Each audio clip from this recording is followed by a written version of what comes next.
Hello everyone, welcome back to the Run Academy. जैसे आप already जानते हैं कि आज के लेक्चर के अंदर हम क्लास 12 चैप्टर जो है पूरी तरह रिवाइज करने वाले हैं। तो बिना कोई टाइम वेस्ट किए चलिए शुरू करते हैं।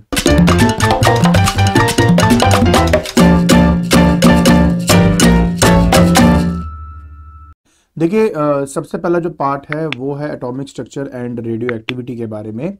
सबसे पहले आर्टिकल के अंदर हम structure of atom and nucleus के बारे में स्टडी करते हैं। देखो, ये स्टार्ट करने से पहले एक बार मैं फिर से बता दूं प्लीज़ कि मैंने ऑलरेडी सभी टॉपिक वाइज जो वीडियो है वो बनाई हुई हैं। अगर आपको ज़्यादा एक्सप्लेनेशन चाहिए तो आप वहाँ पे जाकर करना क्या है, आपने मेरे चैनल में जाइए, प्लेलिस्ट में जाइए, प्लेलिस्ट में आप रेडियो एक्टिविटी टाइप करिए और वहीं पे आपको आपका पूरी कंप्लीट प्लेलिस्ट मिल जाएगी जिसमें एक एक टॉपिक को बहुत डिटेल में स्टडी की मैंने यहाँ पे करवाई हुई है। तो अगर आपको वो चाहिए तो आप वो देख सकते हो, बट अगर आप जल्दी से सब कुछ रिवाइज करना चाहते हो तो ये वीडियो आपके लिए बेस्ट रहेगी। तो चलिए स्टार्ट करते हैं। सबसे पहले हमने बात करनी बेटा structure and structure of the atom and nucleus के बारे में। तो बेटा शुरुआत करते हैं सबसे पहले स्ट्रक्चर ऑफ एन एटम के साथ। ठीक है, क्या है स्ट्रक्चर ऑफ एटम?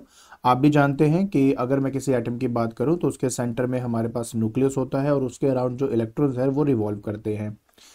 तो इस पूरे पैराग्राफ के अंदर सबसे इंपॉर्टेंट चीज जो हमें स्टडी करनी है पहले तो ये है आपका कि the maximum number of electron जो किसी शेल में हो सकते हैं उसका फॉर्मूला है 2n का स्क्वायर, वेयर n रिप्रेजेंट करता है शेल के नंबर को। हमेशा याद रखिए, जो शेल को जब हमने अल्फाबेटिकली लिखना शुरू किया तो स्टार्ट हमेशा k से होता है।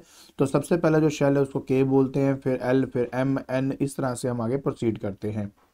तो अगर मान लीजिए मैं किसी पर्टिकुलर शेल का, जैसे कोई मुझे बोलता है कि बताइए एल शेल के अंदर कितने मैक्सिमम इलेक्ट्रॉन हो सकते हैं, तो एल जो है वो सेकंड हमारे ऑर्बिट को रिप्रेजेंट करता है। तो हम एन को 2 पुट करेंगे, चाहे 2 टू 4, 4 टू 8, तो उसमें मैक्सिमम 8 इलेक्ट्रॉन्स आपके हो सकते हैं। तो ये जो पर्टिकुलर पार्ट है यहाँ से यहाँ तक का, ये बहुत इंपॉर्टेंट है, तो काइंडली इसको जरूर देख लेना। इसके अलावा हम बात करते हैं कि हमारे पास कोई भी जो एटम होता है उसका जो साइज है वो लगभग 10⁻⁻10 मीटर जितना होता है। वो आपको बताया था सेंटर में न्यूक्लियस से अराउंड इलेक्ट्रॉन्स है, तो इलेक्ट्रॉन्स का जो चार्ज है वो -1.6 10⁻⁻19 कूलम है। मास की बात करें तो 9.1 10⁻31 kg होता है, जो exactly 1/184 times the mass of the proton होता है। तो बस इस पूरे पार्ट में से आपने इतना ही करना है।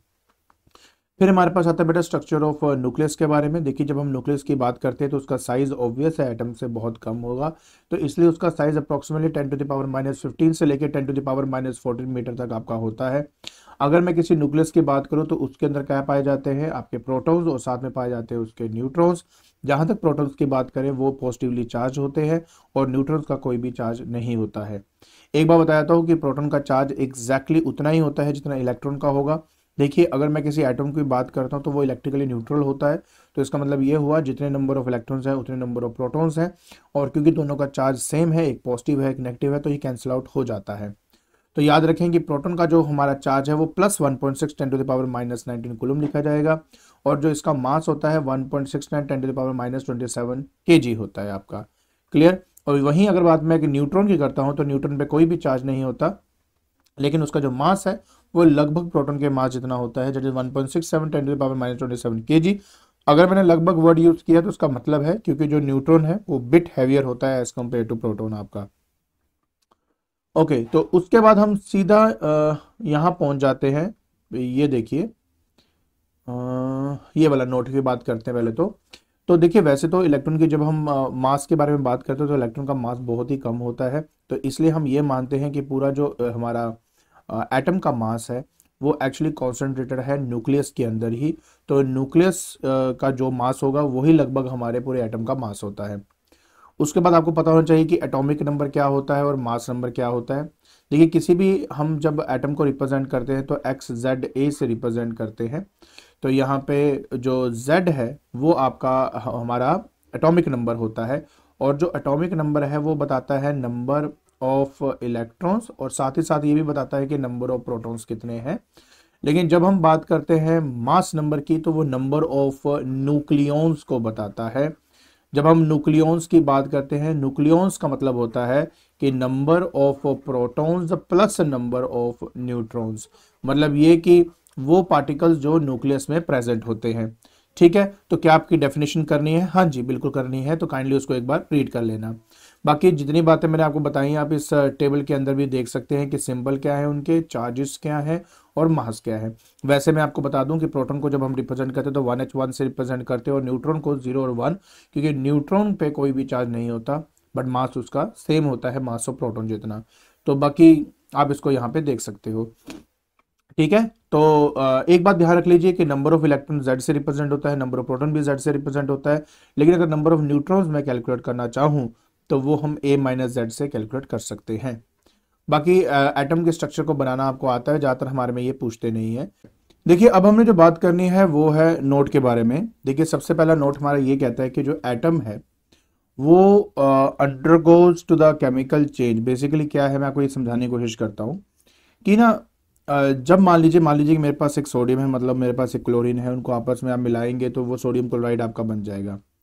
इन सब में एक बात समझनी बहुत इंपॉर्टेंट है कि इस रिएक्शन के अंदर पहली बात ये केमिकल रिएक्शन है और इस केमिकल रिएक्शन के अंदर जो आउटर मोस्ट शेल के जो इलेक्ट्रॉन्स हैं वो आपके इन्वॉल्व होते हैं। लेकिन जब हम कभी भी एक न्यूक्लियर चेंज के बारे में बात करते हैं तो उसके न्यूक्लियस में प्रेजेंट जो प्रोटॉन्स हैं न्यूट्रॉन्स हैं वो आपके इन्वॉल्व होते हैं। तो ये बात पहले नोट में बताई गई है कि जब भी कोई एटम में कोई केमिकल चेंज होता है तो उसमें जो नंबर ऑफ ऑर्बिटल इलेक्ट्रॉन्स है उनमें चेंजेस आते हैं, लेकिन जब एटम एक न्यूक्लियर चेंज की बात करता है तो उसमें जो नंबर ऑफ न्यूक्लियस हैं, जो न्यूक्लियस के अंदर प्रेजेंट वाले पार्टिकल्स हैं वो इन्वॉल्व होते हैं। दूसरी बात, दूसरा पॉइंट समझने के लिए पहले एक एक कॉन्सेप्ट को समझिए, थोड़ा बातों को समझना बहुत इंपॉर्टेंट है। देखिए अगर मैं आपसे ये कहूँ कि मैं प्रोटॉन प्रोटॉन जो है वो मेरे पॉजिटिवली चार्ज है, हमें पता है, और पॉजिटिवली चार्जेस एक दूसरे को रिपेल करते हैं, उस रिपल्शन के बावजूद वो एक न्यूक्लियस में बंद है, तो इसका मतलब ये हुआ कि और भी कोई स्ट्रॉन्ग फोर्स होगी जो इस फोर्स ऑफ रिपल्शन से ज्यादा होगी और जिसकी वजह से ये सब इंटैक्ट फॉर्म में एक न्यूक्लियस में बंद कर रह रहे हैं।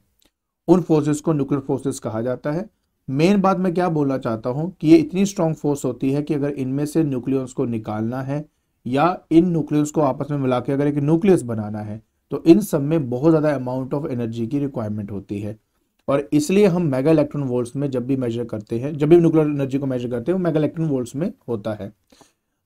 लेकिन अगर मैं बात करता हूँ किसी केमिकल चेंज की तो आउटर मोस्ट शेल के इलेक्ट्रॉन्स इन्वॉल्व होते हैं तो उनको निकालना थोड़ा आसान होता है, इसलिए इलेक्ट्रॉन वोल्ट्स के अंदर ही हम वो जो चेंजेस हैं वो ले सकते हैं। इसके अलावा थर्ड पॉइंट की अगर मैं बात करता हूँ तो कोई भी न्यूक्लियर रिएक्शन है, आगे जाके मैं आपको बताऊंगा, अगर कोई भी न्यूक्लियर रिएक्शन है तो उसके अंदर जो आपका मास नंबर होता है और जो चार्ज नंबर होता है, मतलब atomic number and charge number, वो हमेशा atomic number and mass number वो क्या होता है, कंजर्व होता है आपका। ठीक है, तो ये हमने यहाँ तक पढ़ लिया है। उसके बाद हम बात करेंगे बेटा आइसोटॉप्स की। ये चीज़ें आपने पहले भी पढ़ी हुई हैं यार। आइसोटॉप्स क्या होते हैं? हमारे पास वो atoms of the same element, पहली बात तो जिनका क्या होना चाहिए, same atomic number but different mass number होना चाहिए। एग्जाम्पल्स की बात करते हैं तो हाइड्रोजन के 3 आइसोटॉप्स हैं, 1h1, 1s2, 1s3, ये आपने पढ़ा हुआ है, इसको दोबारा एक बार रीड कर लेना। कार्बन की बात करते हैं तो कार्बन के 3 आइसोटॉप्स हैं, C612, C613 एंड C614।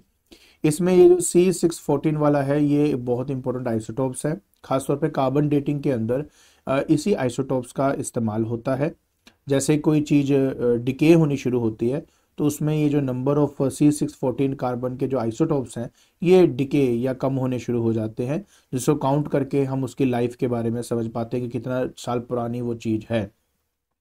उसके बाद अगर हम बात करें क्लोरीन की तो उसके 2 आइसोटोप्स हैं, 1735 एंड 1737। अगर मैं इनके अबंडेंस मतलब ये कितना प्रेजेंट है नेचर के अंदर देखूं तो 35 वाला मतलब 3 पार्ट में है और एक पार्ट जो है वो हमारा ये मतलब 75% जो है हमें मिलेगा 35 वाला, और 25% जो है हमारे नेचर के अंदर 37 वाला प्रेजेंट होता है। इसलिए हम क्या करते हैं, इनका एवरेज एटॉमिक मास हम निकालते होते हैं, और हमारे पीरियोडिक टेबल के अंदर अगर आप क्लोरीन में देखेंगे तो हमें 35.5 लिखा गया है जो कि एवरेज एटॉमिक मास है। ठीक है, ओके, सो ये 3 इंपॉर्टेंट चीज़ें हैं, ये स्टडी कर लेना। उसके बाद आता है नोट बेटा। सबसे पहले टिन की बात करते हैं। जो टिन है उसका सबसे ज़्यादा आइसोटॉप्स पाए गए हैं जो कि लगभग 10 के बराबर है। यहाँ से सारी जो गेम है वो शुरू हो जाती है। देखिए आइसोटोप्स आपके 2 तरह के होते हैं, एक होता है स्टेबल आइसोटोप, एक होता है अनस्टेबल आइसोटोप, जिसको रेडियो एक्टिव आइसोटोप भी हम कहते हैं। पहले बात ना समझना बहुत इंपॉर्टेंट है। देखिए कोई भी आइसोटोप स्टेबल या अनस्टेबल इस बात पे डिपेंड करता है कि उसमें number of protons and neutrons कितने हैं। अगर आपके number of protons number of neutrons के बराबर हैं तो समझ जाना कि वो एक स्टेबल आइसोटोप है। और अगर आपके नंबर ऑफ न्यूट्रॉन्स प्रोटॉन से ज़्यादा हैं, अगर वो इक्वल है तो स्टेबल है, और अगर नंबर ऑफ न्यूट्रॉन्स प्रोटॉन से बहुत ज़्यादा है तो वो एक अनस्टेबल आइसोटोप माना जाता है। और वही मतलब रेडियो एक्टिव, मतलब उसी में ही रेडियो एक्टिव डिके होती है। अब सवाल ये आता है कि यार रेडियो एक्टिव डिके होती ही क्यों है। देखिए, हर एक चीज़ नेचर के अंदर स्टेबिलिटी पाना चाहता है, तो अपने में से अल्फा बीटा गामा जैसे रेडिएशन को निकाल कर वो अपने आप को स्टेबल आइसोटोप बनाना चाहता है। इसी वजह से रेडिएशन आपकी होती है। एग्जाम्पल के तौर पे आपको बताया गया है कि यूरेनियम 92-235 एंड यूरेनियम 92-238, ये दो आइसोटोप्स हैं मेरे यूरेनियम के। अगर मैं इनके number of protons and neutrons check करूं तो देखिए, अगर पहले केस की बात करें तो प्रोटॉन 92 है बट न्यूट्रॉन 143 है, जो कि बहुत ज़्यादा है एज कम्पेयर टू 92। सिमिलरली अगले वाले में 146 है, अगेन बहुत ज़्यादा है एज कम्पेयर टू 92। तो इसलिए ये इतने ज़्यादा अनस्टेबल होते हैं कि इनमें से आपके लगातार अल्फा बीटा गामा की रेडिएशन जो है वो बाहर निकलती है। क्लियर हो गया? आई होप आपको समझ में आ गया। उसी तरह अगर आप देखें तो मैंने आपको बता दिया था कि C614 वाला एक रेडियो आइसोटॉप्स है और इनमें से आपकी रेडिएशन बाहर निकलती है। अब हम बात करेंगे बेटा आइसोबार्स की। Having same mass number but different atomic number. Example में आप ये देख सकते हो, ये वाला यूज कर सकते हो, इवन ये वाला भी यूज कर सकते हो, कार्बन C14 एंड नाइट्रोजन 714। इसके बारे में आपको बताऊंगा मैं। ये मेरा अनस्टेबल है, ये मेरा स्टेबल है। अनस्टेबिलिटी से स्टेबिलिटी में आने के लिए ये अपने में से बीटा पार्टिकल को एमिट करता है। इसके बारे में मैं थोड़ा आगे जाके भी बताऊंगा, लेकिन अभी के लिए सिर्फ इतना ही अभी हम करने वाले हैं। फिर उसके बाद नोट की बात करते हैं। नोट के अंदर बोला गया है कि अगर किसी एक पर्टिकुलर एटम के नंबर ऑफ प्रोटॉन, नहीं, एक एटम के नंबर ऑफ न्यूट्रॉन्स अगर दूसरे के प्रोटॉन्स हैं तो उनको मिरर आइसोबार्स कहा जाता है। जैसे कि 23 - 11 करूंगा तो नंबर ऑफ न्यूट्रॉन्स 12 हो जाएंगे, और वो देखो इसका क्या है, मेरा मास नंबर है, नहीं एटॉमिक नंबर है। तो बस समझ जाइए कि ये मेरे मिरर आइसोबार्स कहलाए जाएंगे, ठीक है। और इसके साथ इनका मास नंबर सेम होना चाहिए। आइसोटोन्स कौन होते हैं यार? देखो, एटम्स ऑफ डिफरेंट, मतलब वो एटम्स जिनके नंबर ऑफ न्यूट्रॉन्स सेम होते हैं तो उनको आइसोटोन्स कहा जाता है। डेफिनेशन वाइज आपको आनी चाहिए, एग्जांपल भी आनी चाहिए यार। जैसे ये देखो, सोडियम 1123 और मैग्नीशियम 1224 है, तो ये सब इस कैटेगरी में पाए जाते हैं, ठीक है। अब आ जाते हैं मेन चीज के ऊपर। देखिए, बात करेंगे हम रेडियो एक्टिविटी की। क्या होती है रेडियो एक्टिविटी? देखिए, 1896 के अंदर हेनरी बैक्वेरेल ने यह डिस्कवर किया था कि एक रेडियो एक्टिव सब्सटेंस के अंदर 3 तरह की रेज निकलती हैं, जिनको उन्होंने नाम दिया था बैक्वेरेल रेज।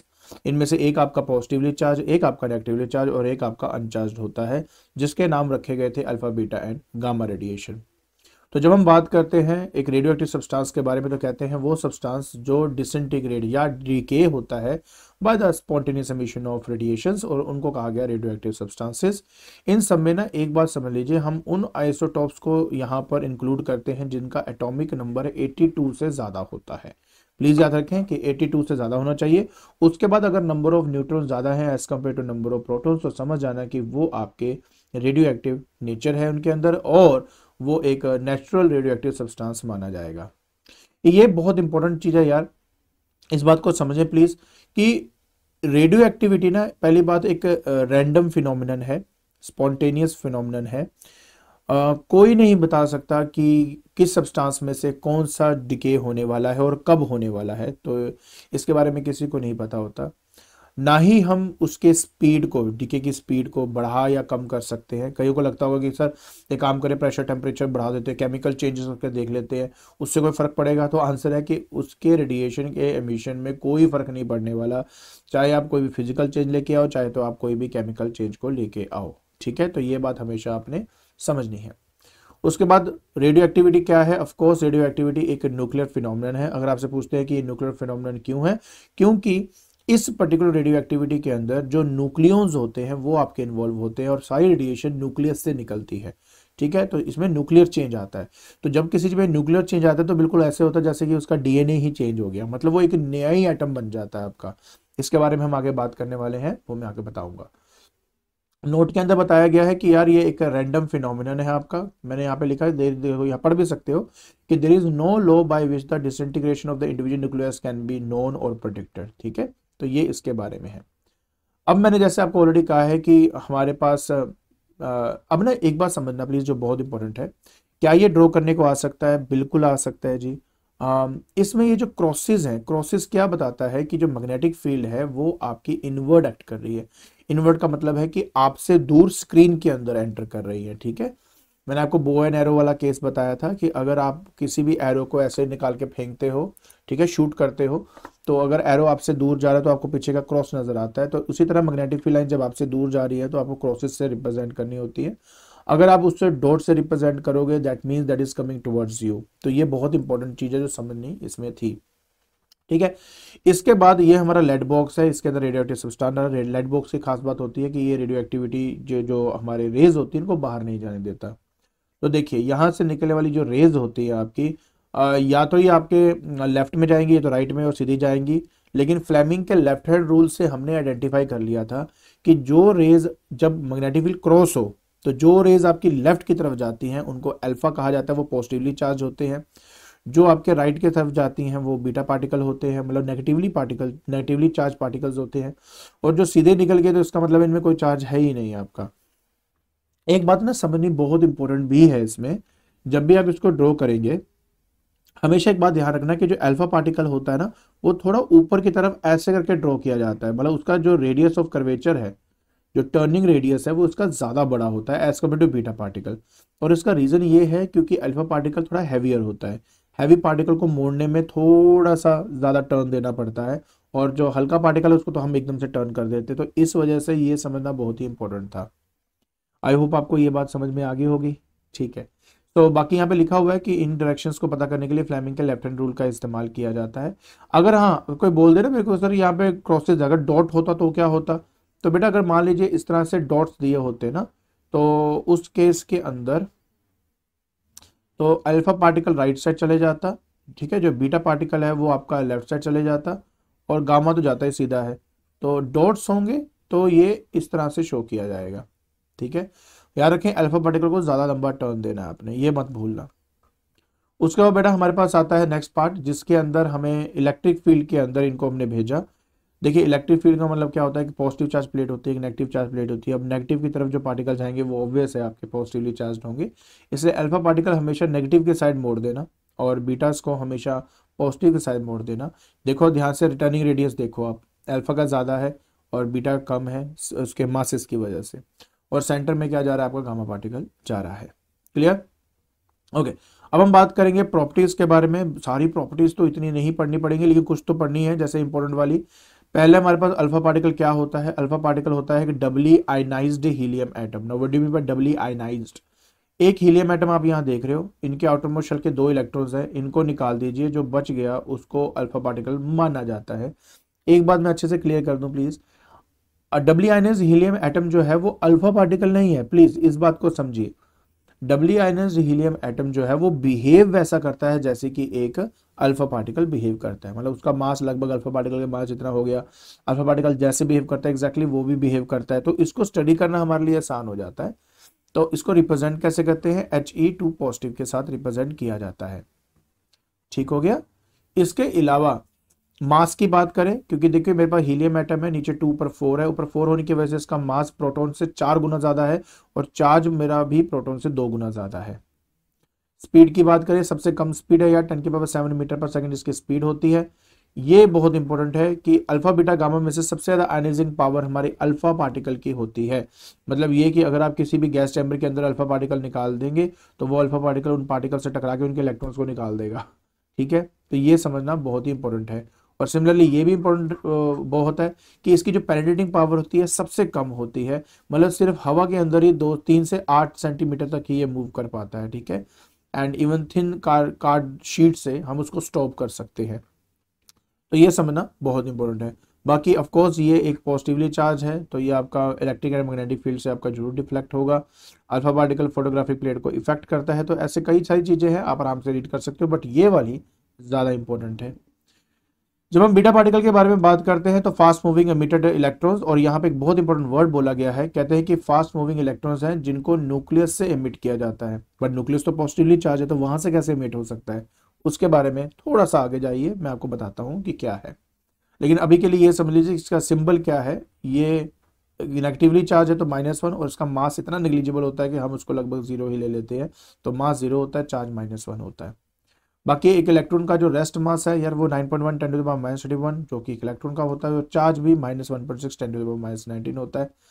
एक बात आपको बताया था यार कि beta particle of course negatively charge particles होते हैं, बट और ये कैथोड रेज मत बोल देना प्लीज, ये थोड़ा डिफरेंस होता है। ऑल्दो बीटा पार्टिकल्स हैं और जो कैथोड रेज है और fast moving electron, but they differ in their origin, कहाँ से आ रहे हैं ये उससे मैटर करते हैं। बीटा पार्टिकल एक न्यूक्लियस से निकलता है, बल्कि अगर मैं कैथोड रे की बात करूं तो ये आउटरमोस्ट शेल के इलेक्ट्रॉन्स हैं जिनको रेज बना के बाहर निकाला जाता है। तो ये पार्टिकल, ये पॉइंट समझना बहुत ही इंपॉर्टेंट है। उसके बाद फोर्थ पॉइंट में आता है इसकी स्पीड, ऑफ कोर्स इससे ज़्यादा है, जो कि लगभग 10 टू द पावर 8 मीटर पर सेकंड के करीब होता है। और अगर मैं इस बीटा पार्टिकल को मेरे गैस चैम्बर में से निकालूं तो इसकी एनर्जिंग पावर ऑब्वियस है कि अल्फा से कम होगा, क्योंकि सबसे ज़्यादा किसकी है, अल्फा की होती है। ठीक है, तो ये मेरे 5th पॉइंट में बताया गया है। पेनिट्रेटिंग पावर अल्फा के सबसे कम है तो उससे ज़्यादा बीटा की ही होगी आपकी। ठीक है, ये नेगेटिवली चार्ज है, देयरफॉर ये अफेक्ट होते हैं by the electric and magnetic field, ये भी फोटोग्राफिक प्लेट को इफेक्ट करता है। तो ये सब बातें यार जस्ट इसको रीड करना है, कोई बड़ी बात नहीं है, बट रीड तो करना ही पड़ेगा तभी होगा।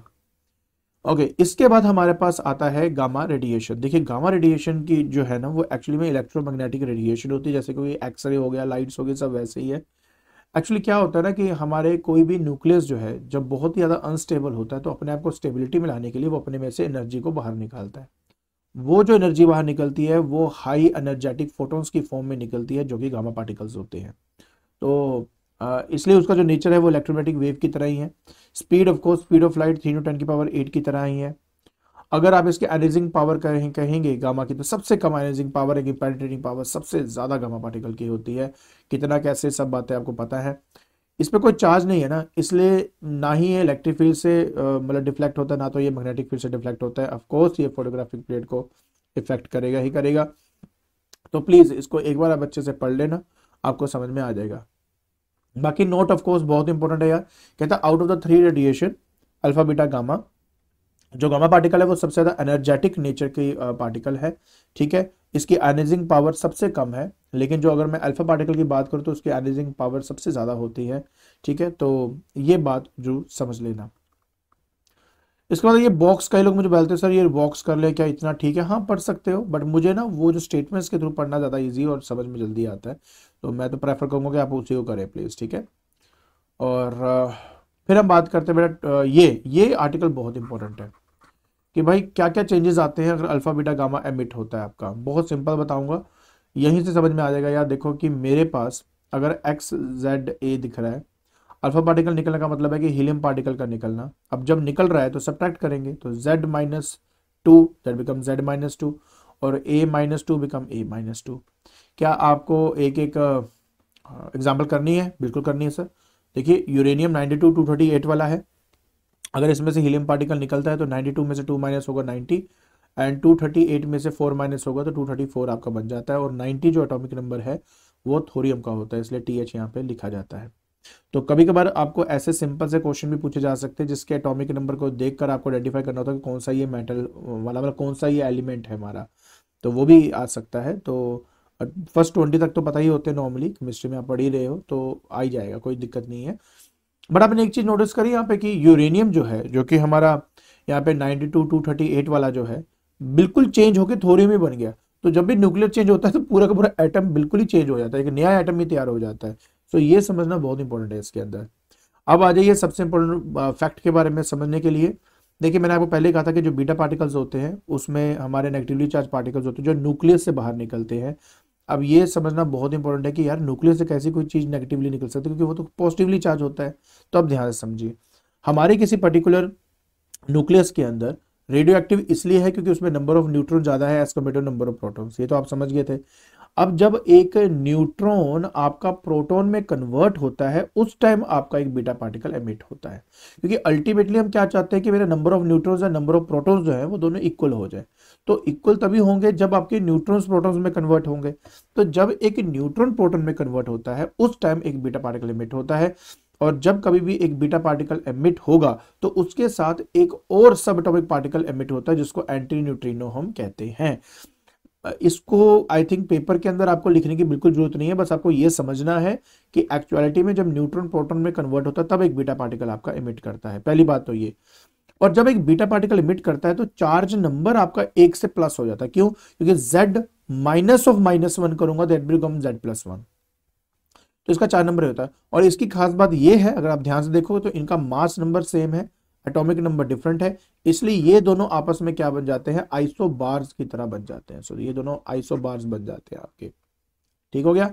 ये बहुत इंपॉर्टेंट आपका न्यूक्लियर ट्रांसफॉर्मेशन है। मैं वो क्या कहा था कि कार्बन डेटिंग के बारे में बताया था। कार्बन डेटिंग एक ऐसा प्रोसेस है जिसमें कार्बन C14 वाला जो है वो डिके होना शुरू हो जाता है और डिके होकर एक स्टेबल न्यूक्लियाई बनने लग जाता है। अब वो स्टेबल न्यूक्लियर कौन सा है? नाइट्रोजन। आप देख सकते हो इसमें नंबर ऑफ प्रोटॉन्स और number of neutron exactly same है और इसमें सेम नहीं है। बट ऐसा करने के लिए वो अपने में से कौन सी रेडिएशन बाहर निकालता है? बीटा पार्टिकल इमिट करता है। तो ये आना बहुत इंपॉर्टेंट है कि कार्बन डेटिंग के दौरान हमारा जो कार्बन C14 होता है वो एक्चुअली में नाइट्रोजन में कन्वर्ट होता है और अपने में से एक बीटा पार्टिकल जो है वो इमिट आउट करता है। गामा रेडिएशन एमिशन क्या है मैंने ऑलरेडी बता दिया था। तो अगर किसी भी पेरेंट न्यूक्लियाई के अंदर अगर एस्ट्रिक लगा हो तो समझ जाना कि उसमें गामा पार्टिकल निकलेगा और जितने एस्ट्रिक्स लगे होंगे उतने गामा पार्टिकल निकलते हैं। तो अगर एक एस्ट्रिक है देखने में एग्जैक्टली सेम होगा, बस एक गामा पार्टिकल निकाल देंगे क्योंकि ना तो इसमें चार्ज में कोई डिफरेंस पड़ता है ना तो कोई मास में कोई डिफरेंस पड़ता है। नोट की बात कर लेते हैं यार, मैं आपको ऑलरेडी बता चुका हूं कि इलेक्ट्रॉन जो एमिटेड इन बीटा डिके वो न्यूक्लियस में कभी भी एग्जिस्ट नहीं करता है। जब एक न्यूट्रॉन प्रोटॉन में कन्वर्ट होता है तभी ऐसा टेक प्लेस करता है। क्लियर? उसके बाद एक न्यूक्लियर डिके के अंदर ऐसा कभी भी नहीं होता कि अल्फा बीटा जो है इकट्ठे एक साथ निकल जाए ना। एक न्यूक्लियस के अंदर मान लो एक अल्फा पार्टिकल निकला, फिर वो स्टेबल रहेगा, स्टेबिलिटी के बाद जाके फिर मतलब जब तक वो नया एक आइटम नहीं बन जाता तब तक वो नेक्स्ट जो पार्टिकल है वो एमिट आउट नहीं करने वाला। ठीक है, तो ये सारी बातें इंपॉर्टेंट है, इसको समझ लेना। ठीक, ओके। तो यही वाली बताया कि उसके बाद अगर आपके अल्फा बीटा पार्टिकल मतलब आपका एमिट हो गया और एमिट होने के बाद भी अगर वो अभी भी स्टेबल नहीं है तो अपने में से फिर कोई अल्फा बीटा पार्टिकल निकाल देगा और ये तब तक करेगा जब तक वो स्टेबल न्यूक्लियर नहीं बन जाता। ये समझ लीजिए, ये थोड़ा सा आपके काम के आएगा कि अगर मेरा अल्फा एमिशन होता है तो Z2 से डिक्रीज हो जाता है, 4 जो A4 से डिक्रीज हो जाता है, इंक्रीज बाय 1, नो चेंज, ये सब आपको पता होनी चाहिए, इनमें गलती बिल्कुल मत करना। ठीक है, ओके।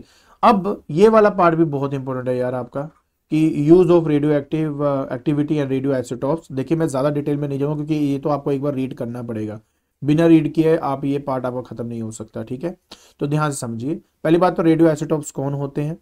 रेडियो आइसोटॉप्स वो होते हैं जिनमें Z की वैल्यू लेस देन 82 हो पहले और उसमें नंबर ऑफ न्यूट्रॉन्स ज्यादा हो as compared to number of protons, तो वो आपके रेडियो आइसोटॉप्स माने जाते हैं।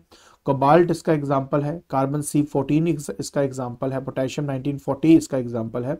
और ये कई कई डिफरेंट डिफरेंट फील्ड्स में हमारे काम आता है। जैसे कि अगर मेडिकल फील्ड को थोड़ा सा एक्सप्लेन करता हूँ ज़्यादा, कि देखिए क्या होता है ना कि कई सारे डिसीजेज हैं जैसे ल्यूकीमिया हो गया, कैंसर हो गया, उनकी ट्रीटमेंट के लिए रेडियोथेरेपी की जाती है। एंड हम ज़्यादातर जो इस्तेमाल करते हैं वो कार्बन 60 का इस्तेमाल करते हैं क्योंकि इसमें से निकलने वाली जो गामा रेडिएशन होती है वो हमारी कैंसर सेल को मारने के काम आती है। ठीक हो गया। इसके अलावा हमारे पास कई ऐसे वीक रेडियो एक्टिव सॉल्ट्स हम यूज करते हैं। सॉल्ट्स कैसे, क्या होता है ना कि उनको ट्रेसेस कहा जाता है। मान लीजिए किसी बॉडी में किसी नर्व्स में मान लो कहीं पे भी जाके मतलब ब्लॉकेज हुई पड़ी है, अब इस ब्लॉकेज को डिटेक्ट कैसे करें? तो वो क्या करते हैं कि रेडियो एक्टिव सॉल्ट का इंजेक्शन इसमें लगा देते हैं, तो वो हमारे पूरे शरीर में फैल जाता है। अब किसी पर्टिकुलर पॉइंट पे ज्यादा रेडिएशन निकलेंगी तो समझ जाना कि यहाँ पे क्लॉटिंग हुई पड़ी है, तो इस तरह से आइडेंटिफाई हम कर सकते हैं। ठीक है जी, ऐसी सारी बातें यहाँ पे बताई गई हैं। अब देखो गामा रेडिएशन जो है, अब जो गामा रेज हैं उनका इस्तेमाल हम अपना स्टेरलाइजिंग पर्पस के लिए यूज़ करते हैं, ड्रेसिंग सिरिंजेस इन सब के लिए यूज़ करते हैं। तो मतलब ये आपको एक बार रीड करना पड़ेगा, उसके बिना नहीं होने वाला। उस तरह साइंटिफिक यूज़ के अंदर कहाँ कहाँ यूज़ होता है, कैसे कैसे यूज़ होता है, ये भी आपको एक बार रीड करना पड़ेगा। ठीक है, अब जैसे कि मैंने आपको बताया था ना कार्बन डेटिंग, वो यहाँ लिखा हुआ है देखो। आपको पता है कार्बन डेटिंग के दौरान में ये नाइट्रोजन में कन्वर्ट होता है with an emission of the beta particle, ये हमेशा प्लीज याद रखना। ठीक है, इंडस्ट्रियल यूज के अंदर बहुत यूज होता है क्योंकि यूरेनियम 92-235 एज ए फ्यूल इस्तेमाल होता है एटॉमिक एनर्जी रिएक्टर्स के अंदर, ताकि हम अपने इलेक्ट्रिसिटी जो है वो प्रोड्यूस कर सके। ठीक है नहीं, तो यार जस्ट रीड इट आउट, इसको कोई मैं कुछ नहीं कर सकता, आपको एक बार रीड ही करना पड़ेगा इसमें। सोर्सेज की अगर बात करें तो ये इतना इंपॉर्टेंट नहीं है। ठीक है, हार्मफुल इफेक्ट ऑफ रेडिएशंस के बारे में भी जस्ट एक रीड मार लेना, बस ज़्यादा नहीं है इंपॉर्टेंट, मैं आपको पहले बता देता हूँ जस्ट रीड दिस टू, ये इतना इंपॉर्टेंट नहीं है। हाँ, बट ये बहुत इंपॉर्टेंट होता है, इनमें क्वेश्चंस काफी आपके प्रीवियस ईयर के अंदर आए हुए हैं। जैसे सेफ्टी, मतलब ये क्या है ना, प्रोसीजर क्या लिया जाता है while using the nuclear energy. तो मैं आपको बता देता हूँ। देखिए, एक बात मैं आपको समझा दूं कि हम ज़्यादातर जो आइसोटोप इस्तेमाल करते हैं न्यूक्लियर एनर्जी बनाने के लिए, वो है यूरेनियम 235 एंड प्लूटोनियम 239 का इसमें बेसिकली इस्तेमाल होता है। इसमें फिजन रिएक्शन आपकी टेक प्लेस करती है, और फिजन रिएक्शन के बाद जो हमारा बाई प्रोडक्ट बनता है वो भी रेडियो एक्टिव नेचर का ही होता है। तो इसलिए जब कभी भी हम किसी न्यूक्लियर पावर प्लांट की बात करते हैं, तो उसके अंदर ये बहुत इंश्योर किया जाता है कि हमारे जितने भी वर्कर्स हैं वो न्यूक्लियर रेडिएशन के सामने ना आए, किसी एक्सीडेंट ना हो सके आपका। उसके बाद न्यूक्लियर पावर प्लांट के जहाँ पे ये रिएक्टर बना होता है उसके आसपास क्या होती है, शील्डिंग की जाती है लेड और स्टील वॉल की, क्योंकि ये रेडिएशन को रोकने के बड़े काम आता है आपका। उसके बाद एयर टाइट बिल्डिंग होती है आपकी, बहुत स्ट्रॉन्ग कंक्रीट स्ट्रक्चर होता है। फोर्थ नंबर में एक बहुत ही बैकअप कूलिंग सिस्टम होना बहुत इंपॉर्टेंट है। देखिए क्या होता है ना कि जब कोई भी न्यूक्लियर फ्यूजन होती है तो बहुत ज़्यादा एनर्जी जनरेट होती है, और उसको कूल डाउन करना भी हमारे लिए बहुत इंपॉर्टेंट होता है। ऐसा ना होना कि कूलिंग सिस्टम में ख़राब हो जाए, फिर उसके बाद वो इतनी हीट प्रोड्यूस कर दे कि पूरा ख़राब ही हो जाए सिस्टम आपका, या बम ब्लास्ट ही हो जाए, ऐसा ना हो। तो कूलिंग सिस्टम का बैकअप हमेशा मेंटेन करके रखा जाता है। उस तरह क्या सेफ्टी मेजर्स किए जाते हैं रेडियो एक्टिव मटेरियल को हैंडल करने के लिए। इसमें यार क्या होता है ना, हर एक चीज़ जो आप इस्तेमाल करो उसमें लेड डाली जाओ बस। जैसे कि अगर आप एप्रन यूज़ करते हो तो लेड लाइंस होने चाहिए, ग्लव्स यूज़ करते हो तो लेड के होने चाहिए, अगर आप टोंग्स यूज़ कर रहे हो तो भी आपके लेड के होने चाहिए। तो यार ये सब चीज़ें आपको एक एक दो दो बार रीड तो करनी पड़ेगी, मैं आपको पहले बता देता हूँ। रीड नहीं करेंगे तो काम नहीं बनेगा। और उसी तरह किसी भी रेडियो एक्टिव सब्सटेंस को रखना तो थिक लेड कंटेनर में उसको रखा जाता है, ठीक है ना। तो ये सब चीज़ें हैं, जस्ट इसको रीड आउट कर लेना। उसके बाद safety measures, the safe disposal of the nuclear waste, ये पता होना चाहिए यार कि जो भी आपका जैसे मान लो यूरेनियम की बात करूँ, यूरेनियम में जब आपका फ्यूजन टेक प्लेस करता है तो उसमें क्रिप्टन एंड जो बेरियम है एज ए बाय प्रोडक्ट आपको निकलता है। वो बाय प्रोडक्ट भी आपके रेडियो एक्टिव नेचर के ही होते हैं, और रेडियो एक्टिव नेचर होने की वजह से क्या होता है कि वो फिर स्टिल हार्मफुल है हमारे नेचर के लिए। तो उस हम क्या करते हैं कि एक बहुत बड़ा खड्डा करके उसको अंडरग्राउंड स्टोरेज में रखा जाता है। तो बहुत कुछ है, ठीक है। इसको काइंडली इसको एक बार रीड कर देना, आपको समझ में आ जाएगा। और लास्ट हमारे पास क्या होता है यार, बैकग्राउंड रेडिएशन है। अब देखो बैकग्राउंड रेडिएशन में दो तरह के सोर्सेज, देखो बेसिकली ये क्या बताना चाहता है कि आप चाहो ना चाहो डायरेक्टली और इनडायरेक्टली आप रेडिएशन से एक्सपोज जरूर होते हो। दो तरह के सोर्सेज हैं यार, इंटरनल एंड एक्सटर्नल। इंटरनल मतलब जो हमारे शरीर के अंदर ही है, एक्सटर्नल जो हमें बाहर से एक्सपोज होता है। इंटरनल मतलब कैसे, जैसे कि हमारे पास हमारे शरीर के अंदर ही पोटेशियम के 40, carbon C14 and radium present है हमारे बॉडी के अंदर ही, ठीक है, जो रेडियो एक्टिव नेचर के होते हैं। एक्सटर्नल सोर्स की बात करता हूँ तो कॉस्मिक रेज हो गए, natural occurring radio active substance like radon 222, या सोलर रेडिएशन हो गई। ये सब वो है जो हमें बाहर से हम इससे एक्सपोज होते हैं। तो इन सब में इतना स्ट्रॉन्ग इफेक्ट नहीं होता, इसलिए हमें कोई प्रॉब्लम आती नहीं है। तो एक पर्टिकुलर पॉइंट तक ठीक रहता है, उससे ज़्यादा करेंगे तो वो हमें इफेक्ट कर सकता है। ठीक हो गया। इसके साथ आपका ये जो पूरा पार्ट है ना वो यहीं पे जो है वो खत्म हो जाता है ए पार्ट का। चलिए अब हम बात करते हैं बी पार्ट की। तो ज़्यादा बात करने की हमें जरूरत नहीं है, बी पार्ट में ऑलरेडी पूरा का पूरा अच्छे से एक्सप्लेन कर चुका हूँ, और इसका जो लिंक है वो डिस्क्रिप्शन बॉक्स में मैंने डाला हुआ है, वहां से क्लिक करो, डायरेक्टली वो वीडियो देखो, और एक ही बारी में आपका पूरा बी पार्ट भी अच्छी तरह समझ में आ जाएगा। और आई होप आपको ये सब क्लियर हो गया होगा। ठीक है।